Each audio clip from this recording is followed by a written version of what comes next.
what gets me excited about your story and the way you present yourself is your acronym, Miss Francois. Oh,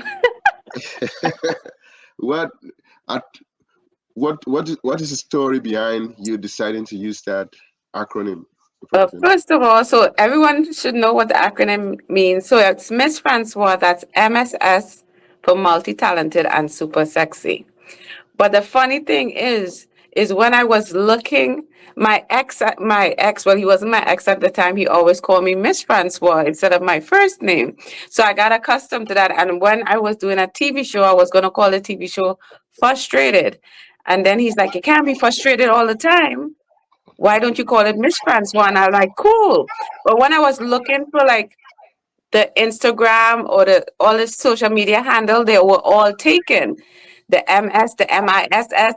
So I decided to put MSS. And then I thought everyone gonna assume I spelled it wrong. So I needed to make sure people know it meant something. I looked at all different things of what it should be, but then I wanted to make sure it said who I am. And who I am is multi-talented because I am.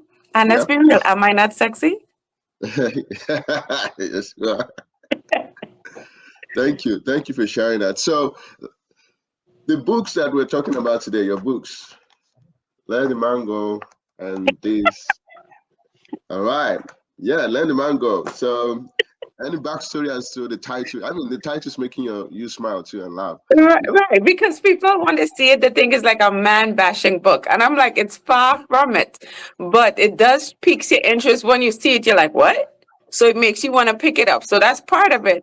But it's me personally, as much as it's some of your friends in your circle going through relationships and failed relationship and being hurt and crying and frustrated.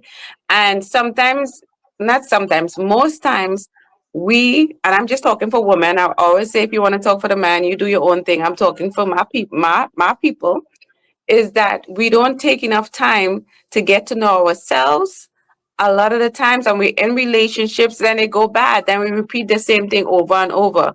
Some people call us insanity, I call it stupidity, right? Mm. So my thing was, th- in order to get over a breakup, which is hard, I came up with some steps to help people or help women.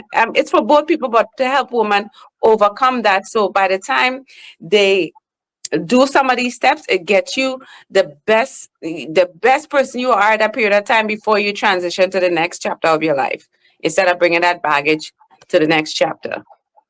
Yeah. So it can also work for men too, because when I was reading it, I was like, yeah, can this principle Yes, apply to a men? Okay. 100%.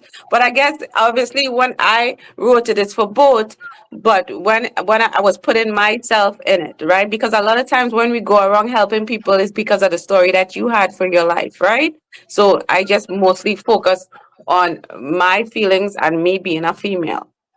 Yeah. Yeah. Thank you for sharing that. That's very important. That's very important. So still talking about the books that you wrote, the one of the things that came up there is how people present themselves, their personality, and their appearance. You made a couple of comments there about how people should present themselves. So, based on your own experience, do you think that judging people's personality based on their appearance is a fair thing to do?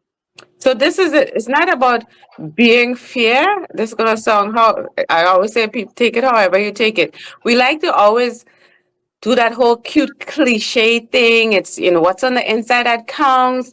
People should get to know people, and all that stuff is great. And it's true to a certain extent. But we go to job interviews. You can't come in there.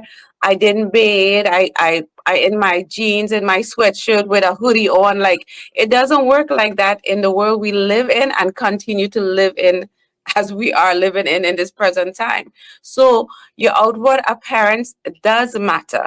And I believe however you are, however God made you, just make sure you're taking care of that. Right. And I think a lot of times people let themselves go in many different ways. And that could be health wise, that could be bathing, that could be grooming. So whatever you have, just make sure it's the best presentation possible. And that could open even more doors for you instead of you like, well, they should try to get to know me. And if that's your attitude, maybe that's the problem you've been having in life. And maybe that's part of the problem you haven't been getting ahead in life. Wow. Thank you. Thank you for sharing that. Talking about getting to know people, you wrote something about your relationship in the book. My relationships were like a never-ending roller coaster. But it wasn't my fault. It was all theirs. Nah. Wow, okay. So that's what we want to hear about.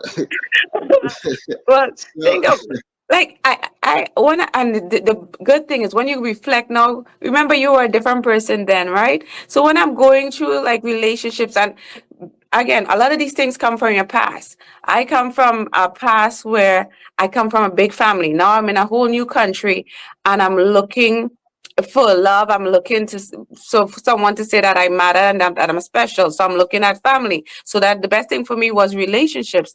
But when you don't love yourself enough or you don't have that self-esteem, you tend to attract what that is, right? Because I always tell people sometimes you got to take responsibility for some of the things that happen in your relationship instead of always that person. So because I was attracting not the best because I wasn't my best, it tends to be a roller coaster. So it was constantly, I was attracting people that cheated, people that didn't make me feel special.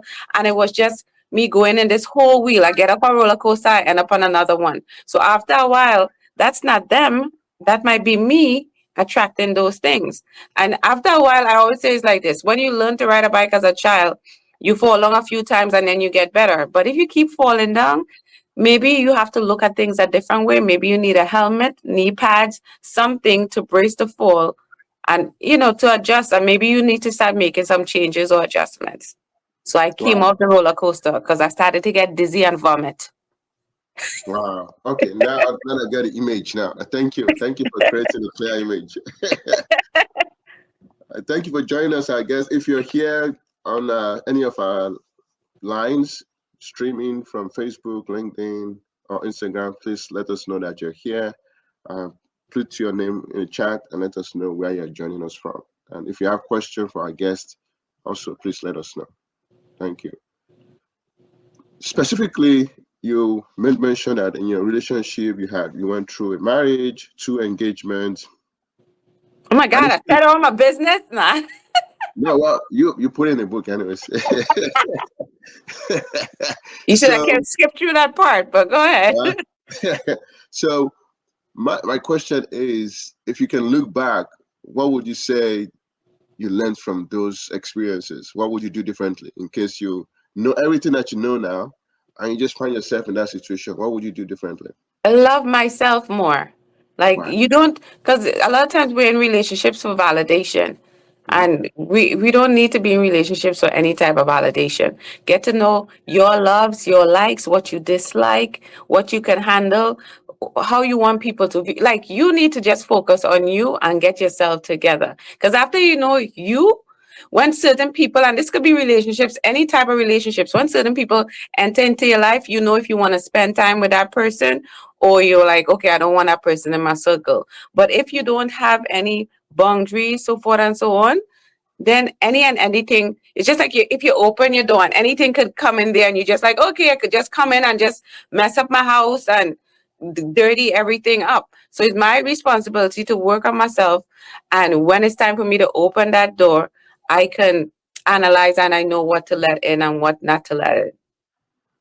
Wow. Wow. Thank you. Thank you for sharing that. Knowing what to let in and what not to let in. That's very powerful. I also watch your TEDx talk.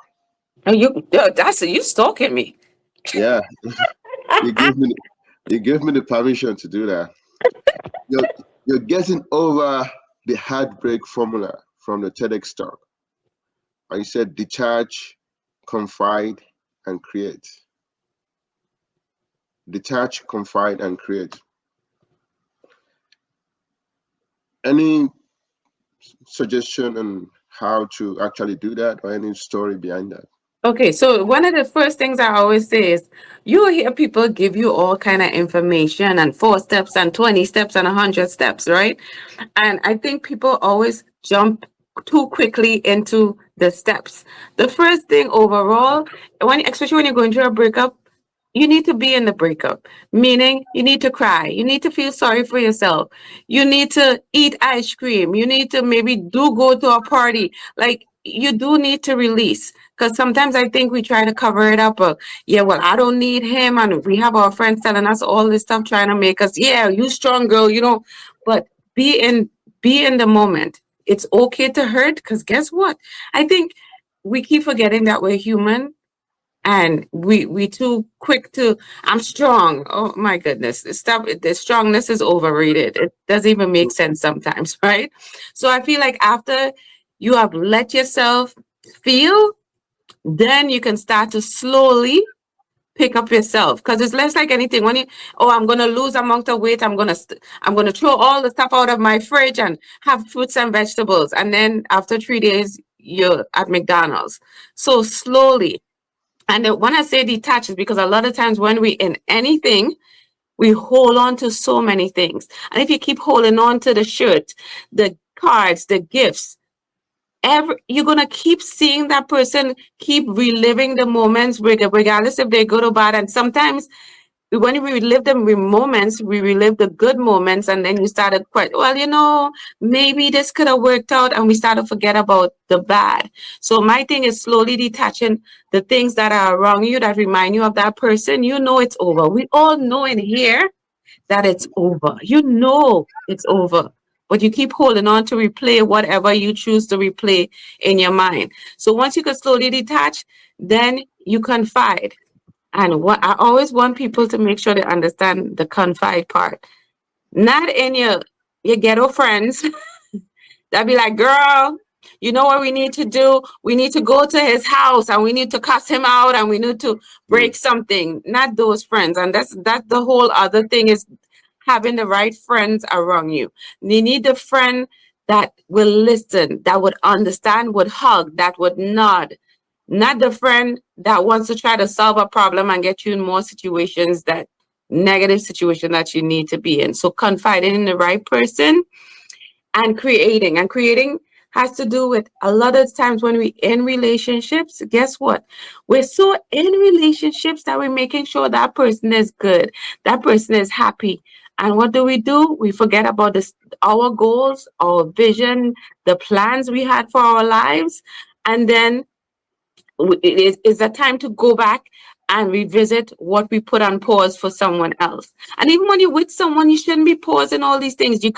I am big on adjustments, but maybe you were writing a book. All of a sudden you wasn't writing a book because you wanted to spend all the time with Josh, and Josh needed to hug you and color you and go to 100 events, and then you forget to write your book. So start creating, and you'll see how quickly a new world open up for you. Yeah, yeah, yeah. Thank you for sharing that. So you just mentioned the word confide, and one of the things I find interested and very interesting in your books, right, here is you made a distinction between friends and confidence. Yes.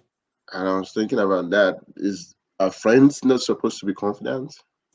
So it's similar, but it's not. Because if you notice, when you walk outside and you meet people, you talk to people, everybody is your friend. Right? Oh, that's my friend. Sometimes they say you're their friend and you not even see them as a friend. Everybody's a friend. And I feel like they water down the word so much. BFF, friends with benefits. So, and everybody is your friend. All your workers is your friend. No, they're not. Right? And you won't go tell all your friends all your business.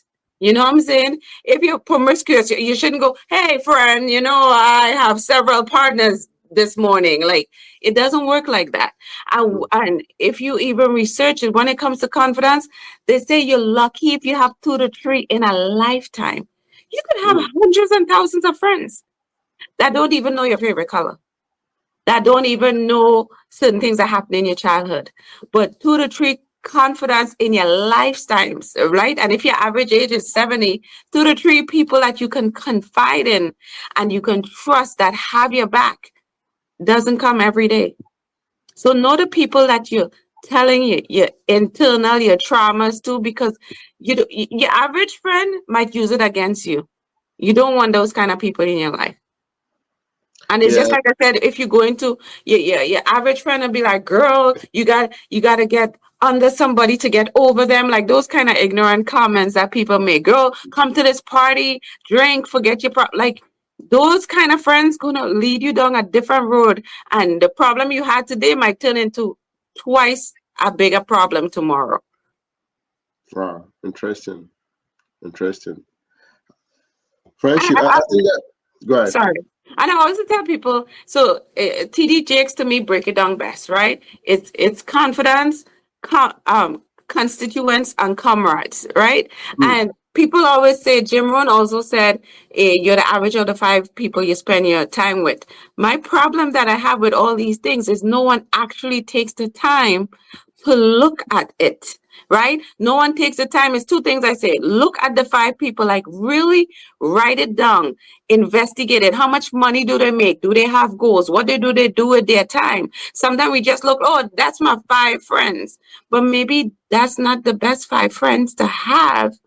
And at the same time, I believe in having your friends in buckets, right?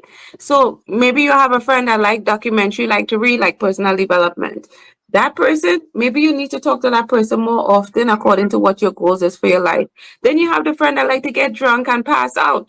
Maybe you put it in another bucket that maybe you see that person once a year during Christmas time when drinking is more a thing. So, and I think people don't take the time to do this, and they just, you ever see those reality shows with the housewives when Yeah, it's like 10 of us? Oh, we got a problem. Then we had to go to Mexico to sort it out. And then you go to Mexico and then you're still having a fight because this one said, I don't, that's too much. You don't need all those people. hmm. Wow, interesting. So, I mean, one of the things that I really want to understand is now that we can categorize these groups of friendship in quote into different categories, are you conscious of each numbers you have in each category? If Let's I say, know what numbers I have in each yeah, category, yeah, which category do you tend to have more people in? well, And which well, those are the people on the outside. It's just like you're driving in a car and you could see in your rear view and you saw those people. That's those people. yeah, Right? Think about it. Your people at your job, right? That is that really your friends? Because uh, most of the time, if someone leave their job, they get another job. Guess what? You're oh yay, good luck. And within a week, you never communicate with that person again. But at work, that was your buddy. So I can't pronounce ABAX, a peripheral or whatever. You see those people, so they're there, and it's okay for them to be there. But I don't mean they have to come in your house and sit down and eat with you. yeah. So if I understand your categories, so co-workers can be comrades then, comrades, because you're fighting the same goal. You're trying Yes, to, and when, exactly. wow, And the constituents is they always say the constituents look just like your confidants, but most of the time they're with you, they're riding to die with you. Yeah, you're my friend. Yeah, we're doing this together. But at the same time, they're in it for more of what you can add to their life or what you can give to them. And as soon as you can't give them what they need anymore, then all of a sudden they disappear. wow, that makes a lot of sense. I know That I'm makes pretty a lot of smart. sense. Yeah, I know. That's your name, Miss Francois, right? Yeah. So one of the things that I also really like about your books and what you did, which I've never seen people really do, at least on the pages, is you prescribing songs like you're prescribing medicine to people, right? You came up with some specific songs. You prescribe songs as if they were medicine for heartbreaks, right? So if you could think about these songs, can you come up with your top three that Hmm. you That's a question I have not ever gotten.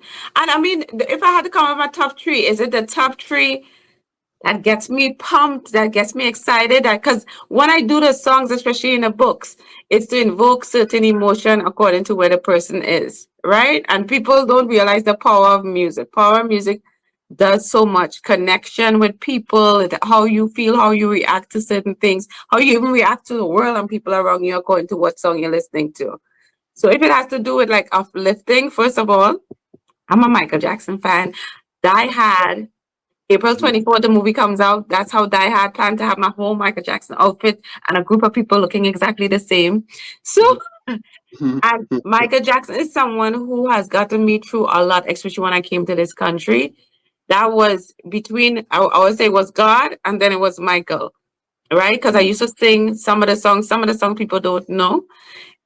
It's one of the song was Smile, and the song used to go Smile, even though you're crying, right? So I remember going through a hard time, and it was just smile, even though he goes through all the sad emotion, but still smile, and that got me through a lot. So every time I think of trying to get through something, I remember to smile because Michael Yeah. said so, Wow. right? Wow.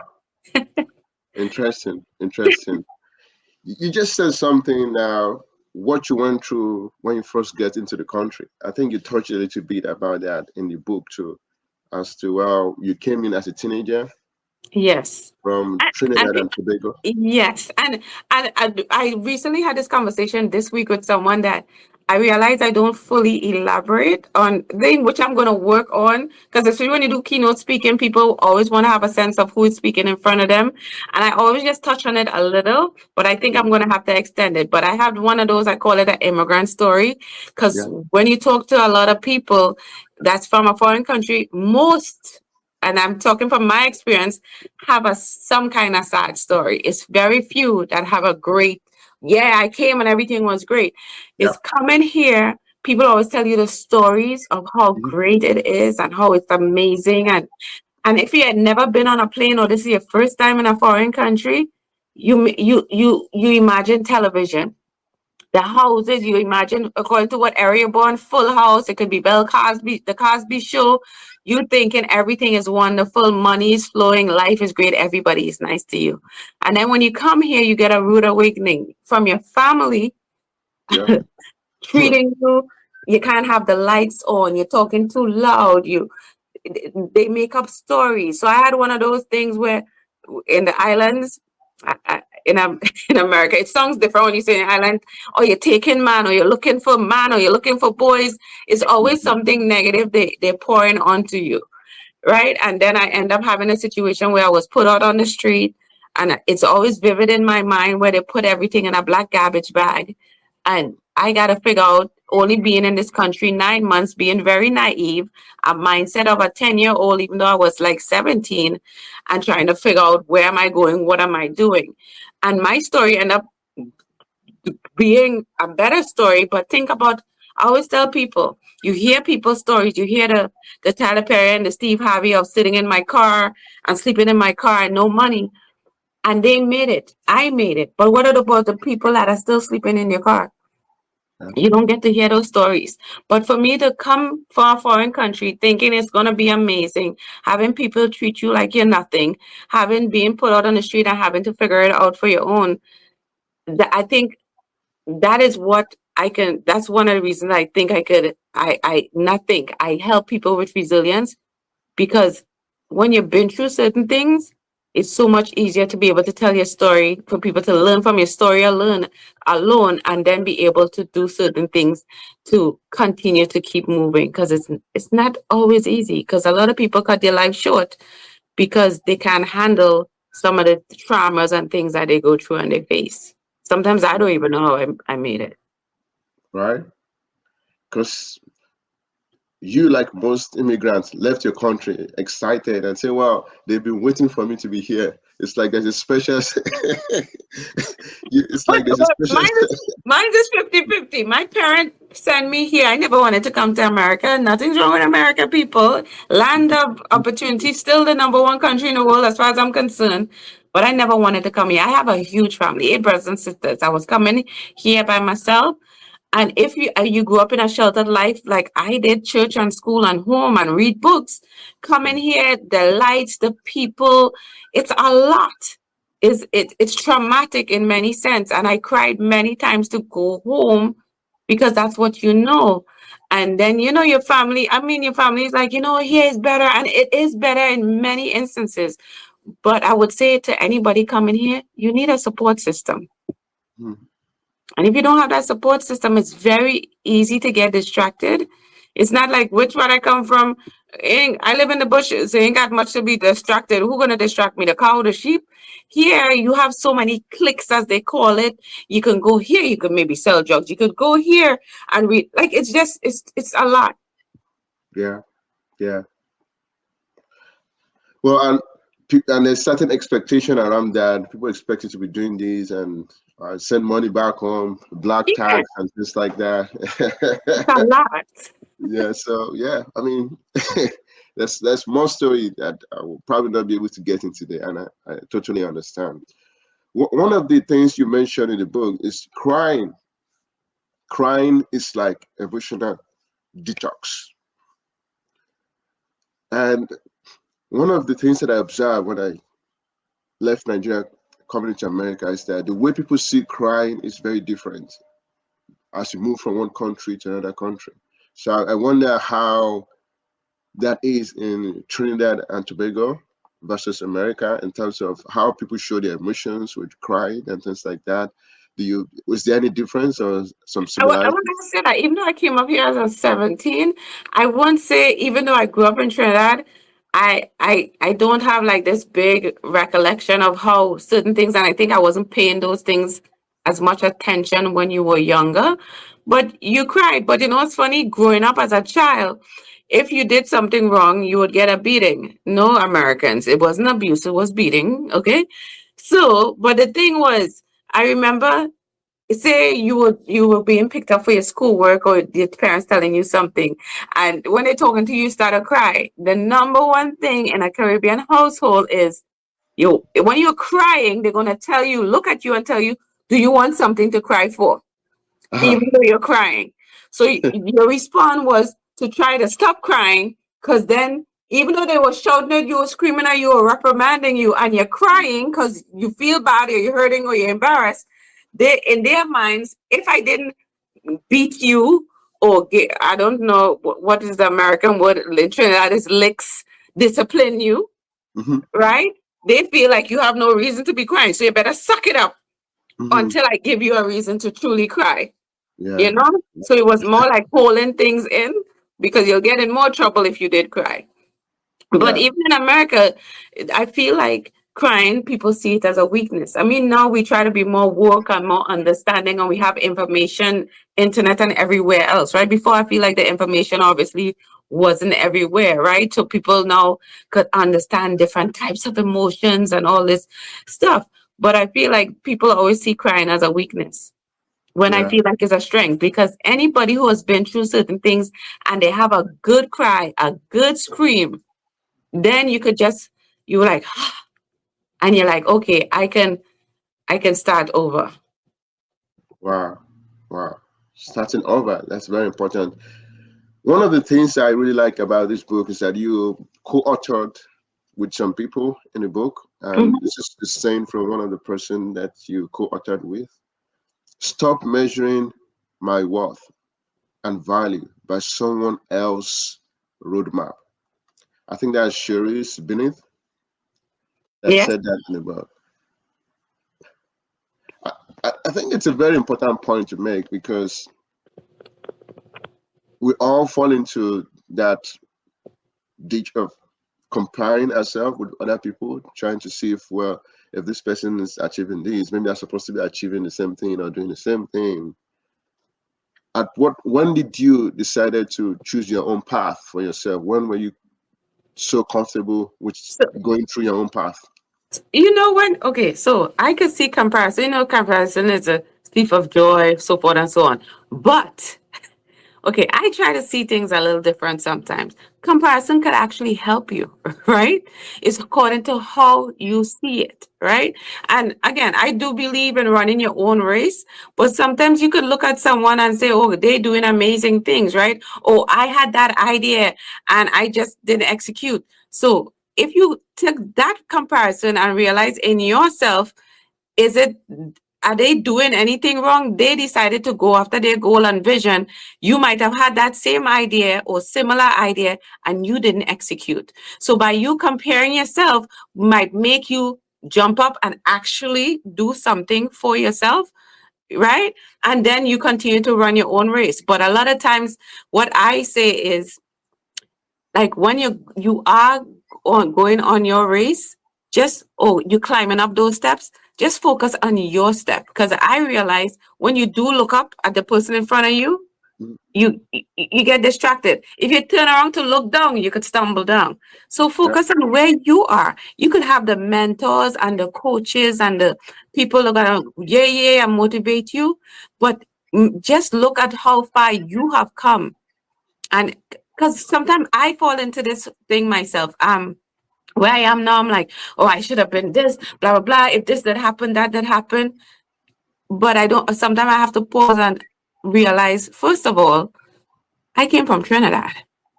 I would have never even thought a plane seemed like something I would never see or ever experience. So that alone in itself, I'm way ahead, right? And then when I look back from where I used to work or where I came, oh my God, I'm amazing. And when you realize how amazing you are, that thing that in itself is motivating you to keep going. But we pause too much and see all the negative things. And then when you keep focusing on the negative things, you're going to pause in life. And then you're going to start doing the whole victim and I ain't doing this and my mom wasn't there and your dad wasn't there. And I know this going to sound mean to some people, but you're not that special. Like, you alone don't have that story. Why it is that people focus, everybody want to have a pity Mhm. party of who had the worst Yeah. experience, who had the most trauma. Really? Why are we not looking at solutions? Should I need therapy? Do I need coaching? Do I need like, let's focus on more of the solution instead of feeling, oh my God, and it's so overrated. Wow. Wow. Thank you for sharing that. If you're here joining us and you're online, please let us know where you're joining us from. If you have questions for our guests, please put in the chat on any platform that you're joining us from. Thank you.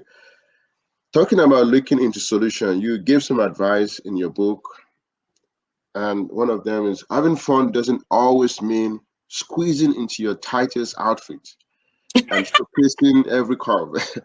Hoping the next guy in line will say what your ex did not say. True fun is about enjoying yourself with people who are genuinely have your interest at heart. That's a simple advice that it's not easy to take, right? Because at that point, when people are in their lowest point like that, they just want to do the next thing that's going to make them feel good about themselves. And most of the time, it's not the right thing. It's not the But most. but this is why it matters the type of people and your friends and your confidants. If you have the worst set of people around you, it's 10 times easier to fall into something negative or not the not something positive, right? But if you had that better circle, that person be like, maybe this is not the time to drink that. Maybe this is not the time to go out with that person. Maybe it's not the time to call five of your exes. You're gonna, and if you have that close relationship and that confidant, in your hearts of hearts, even if you want to go against it, that person really have you as the one, the best outcome for you, right? And you know what always is amusing to me, like, we ask people for advice all the time, and then you ask 10 people, and then you go back and you ask somebody else and you call them again. Do you know most of the time we already know the solution? Like, Mm, we do. That little thing, I don't know if you want to call it your conscience, God. At this point in time, I really don't care. The point is, right? Sometimes you just need someone to put a stamp on it, maybe, or take the stamp off or pull the band-aid off. I don't know what it is. I don't even know. That would be a whole a test or some kind of thing we have to go and investigate and research and all that stuff. But we already know.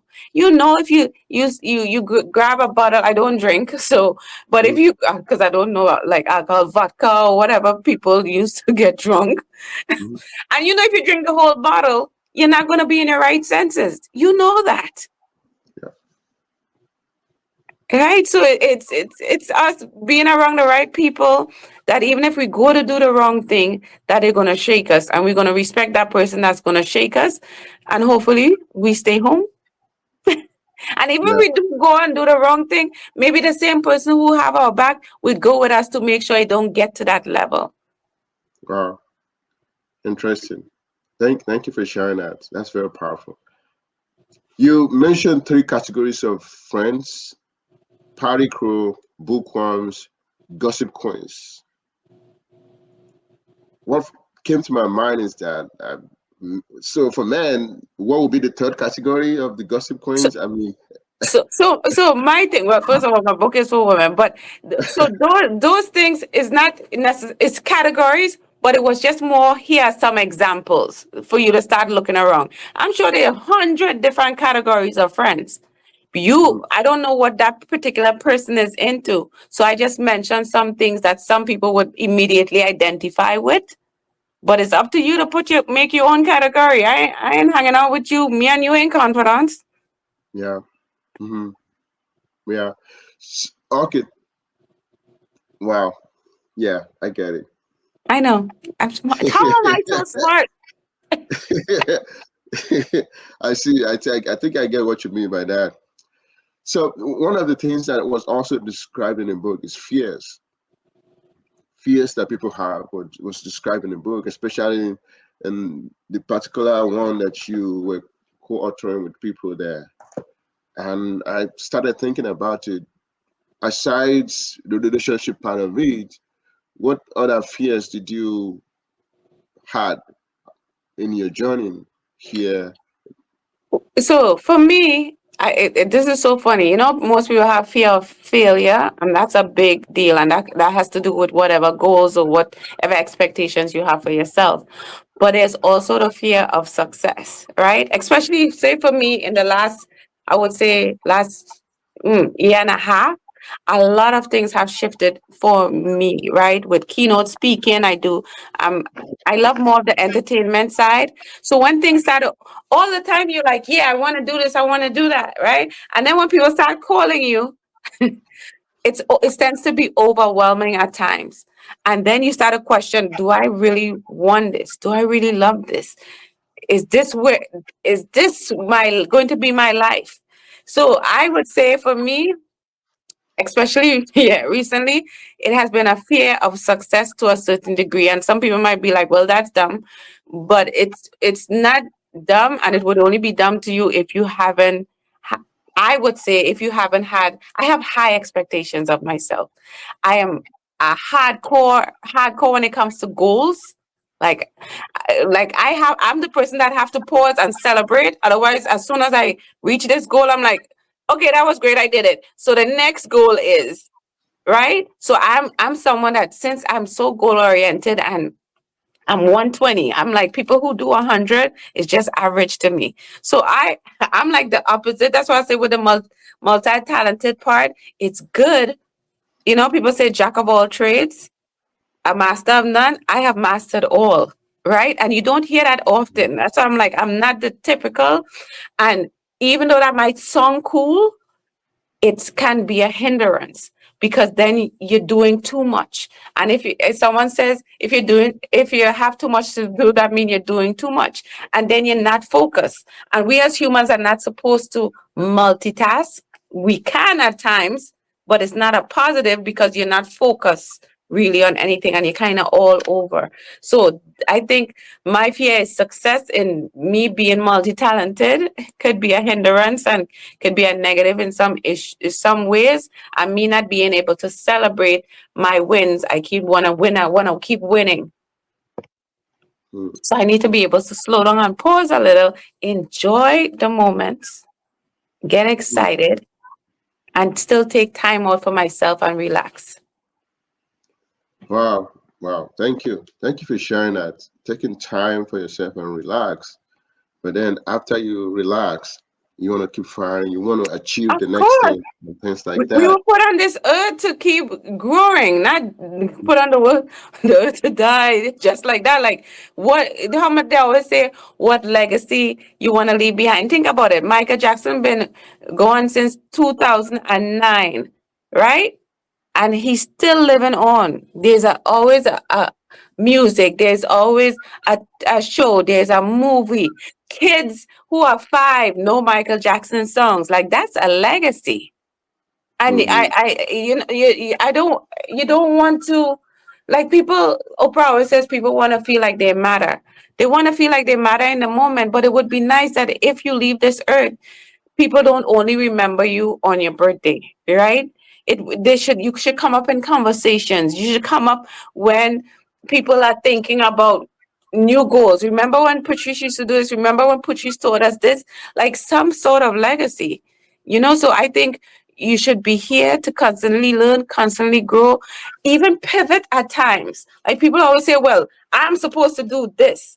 But then life happens, and maybe it's the stuff that you learned before in whatever goal you forging ahead with. Maybe you were supposed to pivot, take those things you learned, and add it to the new pivot or wherever life sometimes shapes you.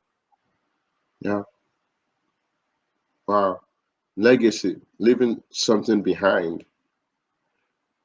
And there's a part of the book that says the value of lifting others as you rise and the impact that one person's belief in you has on your entire trajectory. I think that's why you keep saying, oh, Michael Jackson and things like that, even 5 year old can feel the impact because that's how they feel about the impact that he made and is still making, even though it's no more here. Yeah.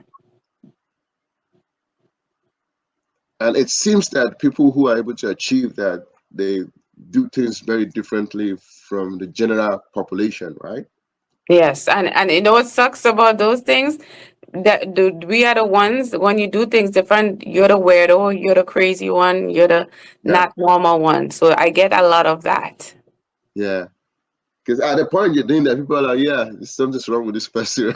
That's what, Yeah, so believe me, my nickname was crazy, right? but But I embraced it. I'm not like, don't call me crazy.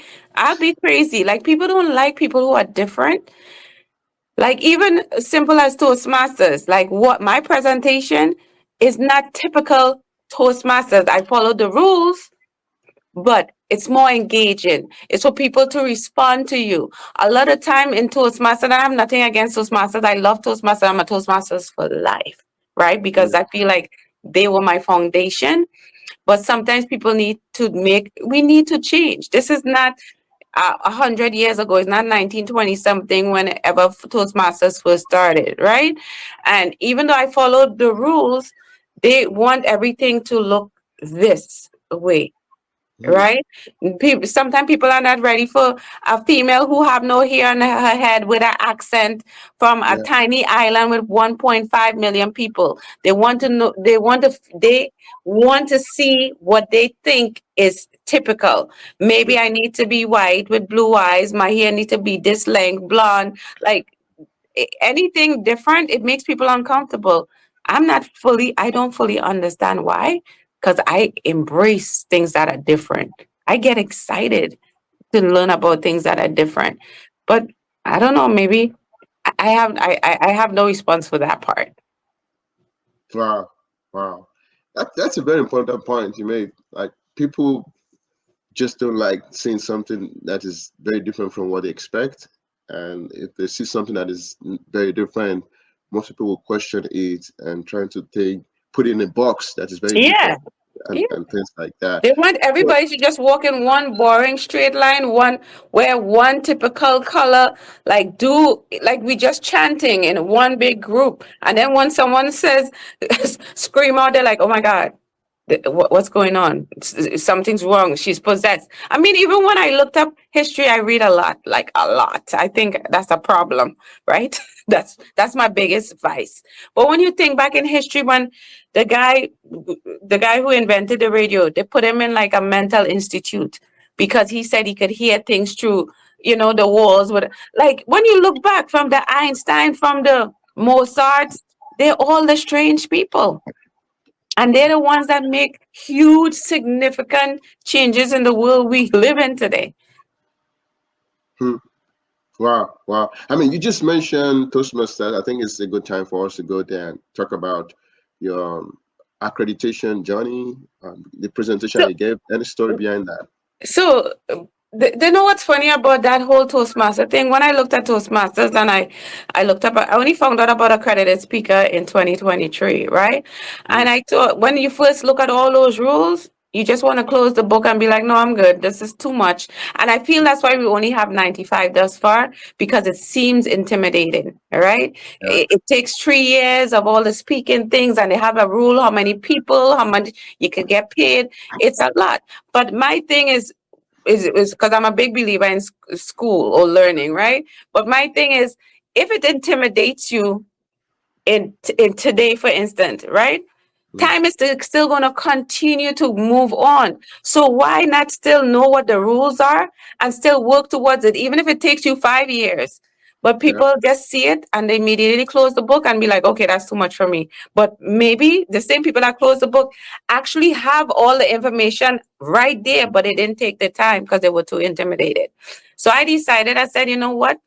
That's the highest level basically you could go into Toastmasters. So why not try, right? So I did that. I must say, it takes it. They give you 3 years. I got all my paperwork together in a year and basically a year and a half. It's so much. So I'm proud of myself. And then it's only once a year you can submit your paperwork, which is in the month of January. So that shows you have time, right? And I submitted it.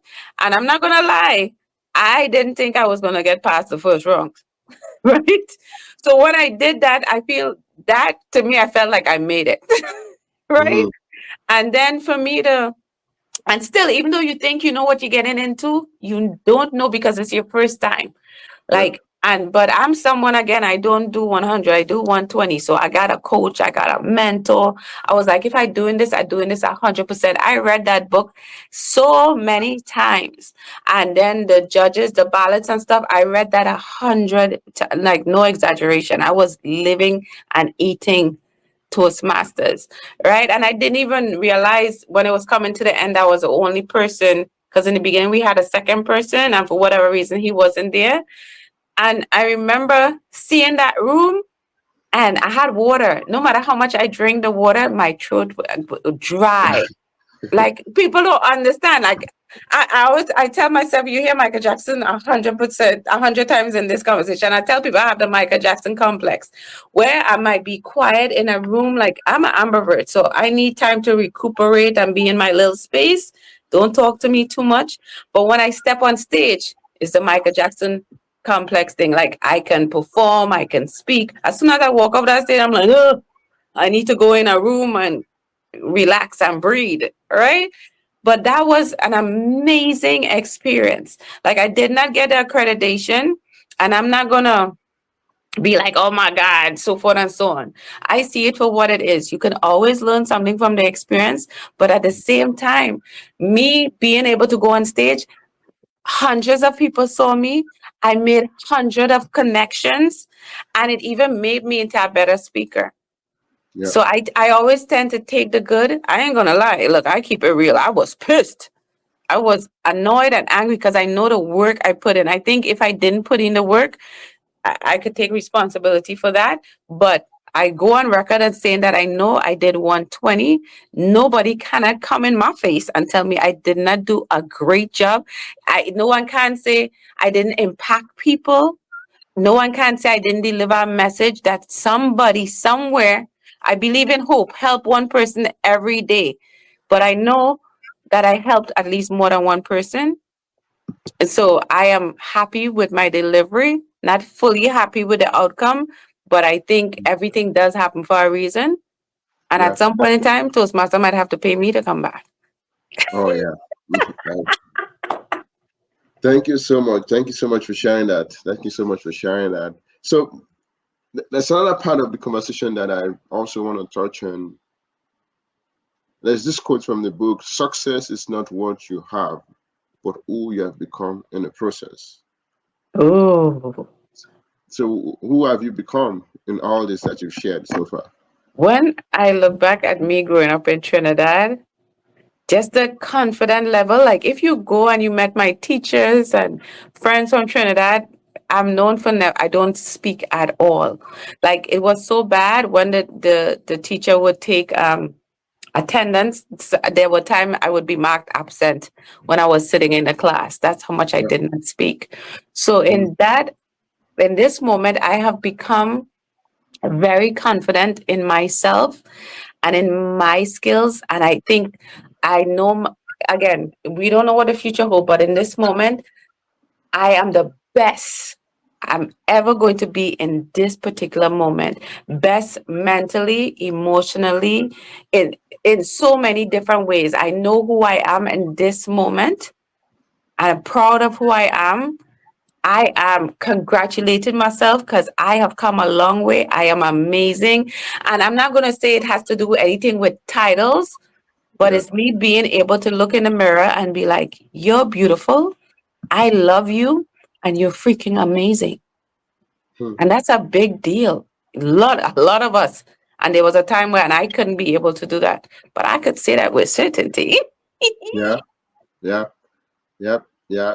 Giving compliments, being comfortable to give compliments without feeling bad about it and things like that. I think that's something that's very powerful.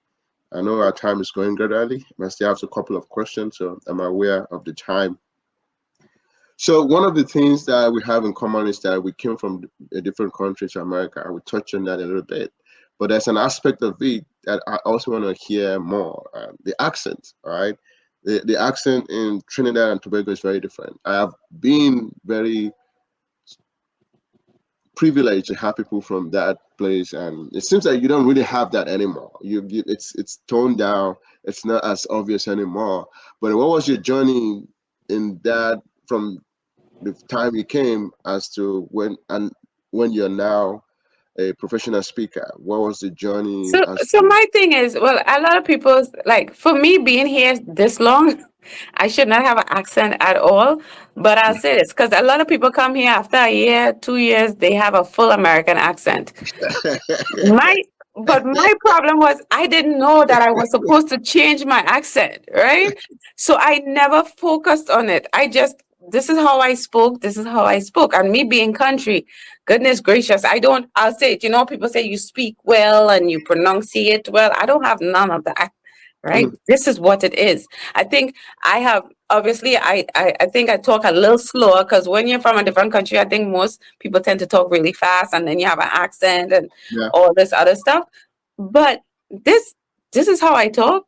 This is my yeah, accent. Sometimes I try to be conscious. Sometimes, like when I did Toastmasters, I slowed down a lot. I even look back at the video. I'm like, my goodness, I'm talking slow. So I mm, understand in certain places I have to make little adjustments. But yeah, this accent is here for life. I always remember mm, people always saying, "Oh, I don't understand your accent." And I'm like, people don't realize we all have accents. Like just because you live here in America, America is not the whole world. Like yeah, you have an accent. Yeah, a lot of people can come here and don't know what you're talking about. You could go to another country, but I think being America has been like the number one for so many years or in top five. They think they know everything, and I'm a firm believer in no matter where you're from, you should travel. Even in America, travel to different states. People have mm, different accents in yeah, different states. But I yeah, think me as a New Yorker, we do get like we're New Yorkers. We run the world. This is the capital. Like it's not even really the capital, people. It's not. It's Washington. And not Washington, D.C. That's why people should read, educate themselves, get mm, to know people, immerse yourself in other people cultures, like find out more.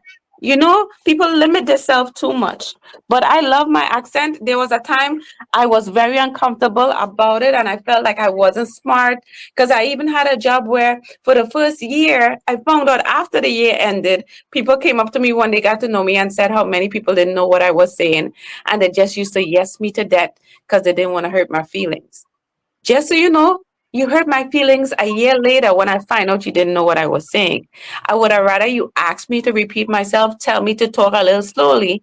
So I know in the full year, I could have lost a lot of relationships and not build on it because no one told me they didn't know what I was saying.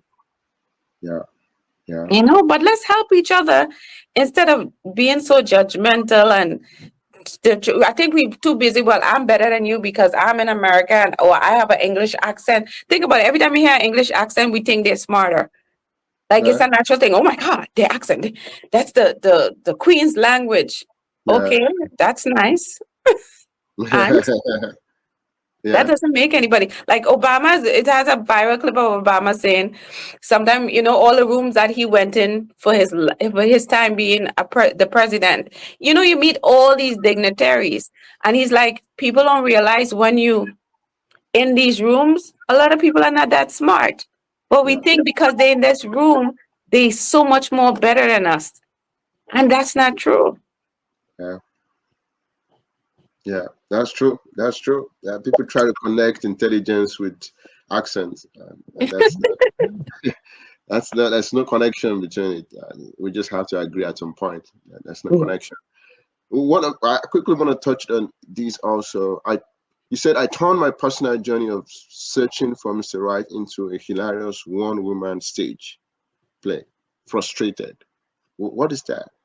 So I have a one woman show that I've done on Broadway, and I did it in some different states, and it's just a 1 hour one woman show. So it's me doing a 1 hour monologue with songs long, but mine's is, again, I do everything different. It's very interactive. So it just says about the stages of looking for Mr. Right.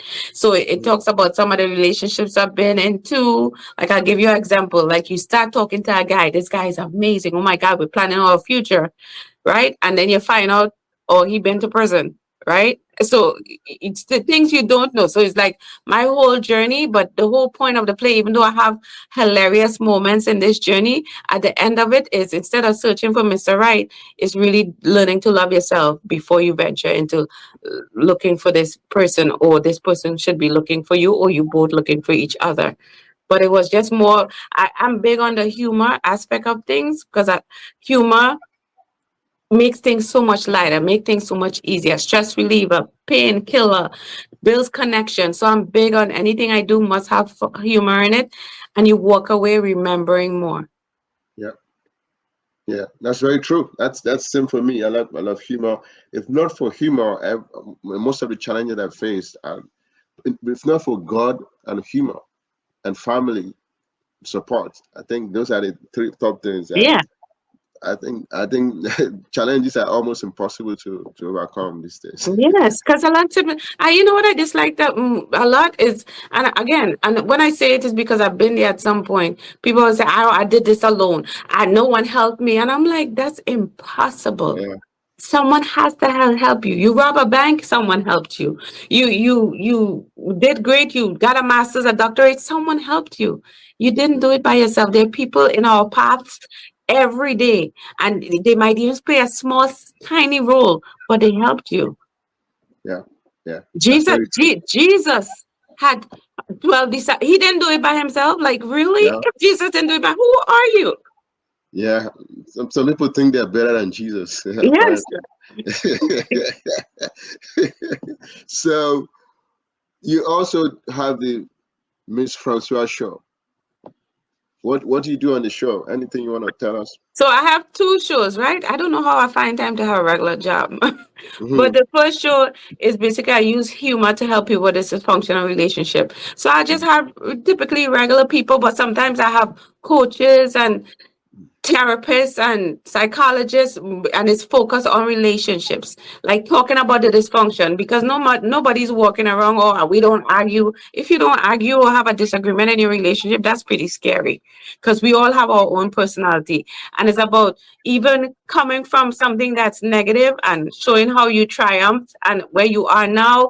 It's asking people different questions about, what do you think men want? What do you think women want? How can we do better? But always in a humorous fashion for it to stay with people longer. Yeah. And the next show that I'm working on, well, it's been a year. It's called Caribbean Brilliance, where I interview Caribbean Americans, people that have done amazing things. Because coming from a foreign country, sometimes you're like behind, like you're Yeah. behind. Even when you come here to go to high school, they tend to put you backwards, even though the education system might be even further along than Americans. I'm not bashing the Americans, but it is further along in many instances. Because when I Mm-hmm. came here, they thought I was a genius. In Trinidad, I wasn't anything close to a genius, Yeah. right? Because of the curriculum and the work that you do. But it's all those different things. Mm-hmm. Wow. Wow. Thank you for sharing. We're almost done. I also know you did a TEDx talk. What was your journey into the TEDx talk? Anything you want to share about your Well, the TEDx? funny thing is, when people ask me that I did a TED Talk, a lot of people paid thousands of dollars to learn how to get a TEDx. The funny thing is, they reached out to me. So that alone says where my journey was, that people are reaching out to you. Because when I hear of some people how they have to fight for a TEDx, I'm like, oh my God, they just emailed me. I'm not feel bad. Because people like, I paid $15,000. I'm like, really? That I think that was in itself showing me that I'm on the right path in my Wow. life for people to be reaching out to me. Because before you're fighting up a storm, you're writing all these emails and stuff. But I would say I'm big on being prepared. Like Oprah says, there's no such thing as luck. It's preparedness meets opportunity. So even when the people read out for me for my TEDx, I already written one. I had written one maybe 2 years before. So I'm someone that's always prepared. If tell them Perry right now and say, let me see you do your one woman show, I'll be like, here's my reel, here's my this. So being prepared for your opportunity. You can't say you want something and then you have nothing in place. Yeah. Right? If someone reach out to me for a podcast, I have my media bio, I have my headshots. You can't be like, oh, let me go take a selfie. So in anything you want in life, start preparing for it. So when you Yeah. get the opportunity, you don't have to be running around, what they say, like a chicken without a head. Huh. Yes. Chicken without a head. A part of you is humor, which you just mentioned a couple of times. Then you also use that in a humorous speech competition with Toastmasters. Any story behind that, and what was your experience in a humorous speech contest? The funny thing is, just to make sure I go on record, I never wanted to be a speaker. I joined Yeah. Toastmasters for therapy reasons because therapist was too expensive. Yeah. Literally, I joined Toastmasters because it was cheap. And I get to tell my story to strangers. Sometimes you feel more comfortable around strangers because your people in your circle tend to judge you, right? Yeah. Your 150 friends, right? Mm-hmm. So I joined Toastmasters for my own reason. Everyone joining for different reasons. And then, of course, it had a competition, and I was I think the VP of education or something at that time. And I had a hard time getting people to join the competition. So I joined but I joined under the pretense of, yeah, I'm going to beat you, but as a joke to encourage other people. Because a lot of times when the speech competition, you have two people. I was like, no, I want people. So I had like 4 or 5 of us to encourage other people to join. I didn't fully understand what Toastmasters was when I did that, because maybe I was in it maybe 2 years. So I was Mm-hmm. now getting into the rules. And then they're like, okay, now you go to the area. I'm like, the area of what? And so I was kind of clueless at the same time. Then when I passed the area, they're like, okay, then you go into division. I said, what's going on here? Right? And I remember going in division, and I remember this lady, her speech was imaginary cloak. And I remember her being funny. And I was like, oh, well, this was cool. This was a good experience. I'm not going to go any further. Like I was excited, but I wasn't like, oh my God, I have to win. And then when I won that, and in us, they call it the big stage. I was Mhm. like, how did I get here? And Yeah. before I went on stage, where I ended up winning, I remember seeing 2 people. One was doing exercises, one was like stretching, and I said, oh my God. One was doing and making songs. I remember thinking, my goodness. I said, should I be doing any of these? I remember I'm still new in Toastmaster, but again, anything I do 120. So I was practicing. I had people. I was practicing any and everywhere. In the barber shop, I was practicing because if I'm doing it 120. And I remember after I saw that person going, me, me, me, I said, you know what? Whatever they do is good. I'm not going to do me. I'm not going to stretch. I'm going to do and be the best person I could be in that moment.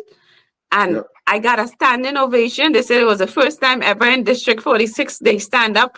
People thought I brought people, and those were my people. I didn't even know those people. I haven't been in Toastmasters to know anybody. but it was a surreal experience that when I came off stage, it was kind of scary because if you notice, when you're all on the same level, everybody's fine. When they see you on a stage and come off, everyone, and I remember being a little uncomfortable because people were pushing their books, sign this, sign that. And I'm like, is this on celebrity? And it was like 300 people feel, and it was an uncomfortable feeling because it's not something I knew to expect, but it was my first experience. Now I look back, it was a great experience. I loved it, but it had its moments where I was uncomfortable. Yeah. But I think my lesson is no matter what you do 120. Right. Do 120. There's a concept in the books that you're let me show you again. That I quickly want to mention the fact that support system is very important. We just said it now. Nobody's actually self-made as they portray themselves to be. But then, even this support system, you don't just get it every time. You mentioned at the beginning you didn't get it. You missed that part whereby you felt family and friends were supposed to be there and they were not there, things like that. But eventually, things turns out good. But then the thing is that this kind of experience is not unique to you. It's everybody that experienced that at some point in their life. In which case, support that you think you can get from family or friends, you're not going to get it, but it's a stranger that you're going to get it from. Most times, because I think your family and your close friends, they see you a certain way, and sometimes, especially with family, they see you when you used to steal candy at 10, and now you're 25, and they're like, well, you like to steal candy, and you're like, really? So it's very hard because even with my family, I'm known as the stern. I'm always curling and do this, do that. That is not even my personality. But every time I speak to my brother and sister, well, you like to tell us what to do, and I go, did I tell you what to do? No, but you always, and I'm like, oh my God, that's what 20 years ago. Like, but you love your family for wherever they are, and that's in their own bucket, right? But what I've learned, it is the strangers, but it's also you putting yourself in certain circles. Don't keep thinking you're just going to walk the road and the right people are going to meet you, right? There are chances like that, but find yourself in organization and groups. That's what I'm in so many different organization and groups. You're going to find your people. You're going to attract your right people because as you continue to build yourself up, those right people are going to they're going to show up. And it sounds weird, but they show up. Yeah. It's like moving around. If you don't move around, you don't get to those groups. You can't keep going the same place and expect things to change. We do that with everything. Like, it doesn't work that way. Oh, well, it never happens to me. Yeah, but you just walk to work and you're 2 blocks from, you never went anywhere else. You never went to another state. You never did nothing. Yeah. Wow. That's very powerful. That's I'm not going to ask any other question. I don't want to take too much of your time. At this point, is there anything you want to tell our guests? Anything you're working on? Anything you're offering, or how you can help? Well, one thing I want to tell people just overall, right? It's the big concept of, when you're in a plane and the stuff falls for the oxygen, focus on you, and then you can help other people. Like, really, we tend to want to help everybody, and I'm a big helper. People know this, but really spend that time with yourself and really learn to love yourself. Not go get a massage necessary or a foot massage; those are good too. But really get to know yourself. Like, find out your dislikes and likes, and learn to love yourself before you try to love this guy and this girl and your family and all your kids you had to prepare for. Like, you need to detach from certain things and just take some time for you. Otherwise, at some point in time, you're going to get burned out. You're going to get depressed. You're going to get sad. And then you're going to want to know how you got here. You got here because you put yourself there. Yeah. Okay. Wow. And as stuff as I'm working on, I have a lot of Toastmaster conferences coming up next year for the spring. I'm literally taking between now and the whole of January off because I'm tired, to be honest. So I'll say that's why you have books. That's why you have courses. That's why you have a website. So people still get you without getting you in person, because I'm only one person. You can't be everywhere, right? So this is why I encourage people to write the book that's been on your heart, write the course, write the play, do the TV show, do the podcast. Because even if you're not present there, they have something of you and you're still there and you're still impacting people's life. Okay? Because you're only one person. You need to take some time for yourself. Wow. Wow. Thank you. Thank you so much for being here. I really appreciate it. You're very Ms. welcome. Francois, it was a very funny, interesting session. I learned a lot. I hope our viewers also learned a lot. Until next time on Solution Eliminator Series podcast. Thank you, Ms. Francois, for being here. I really appreciate it. Thank you. Thank you. Yeah. All right. Take care. Bye.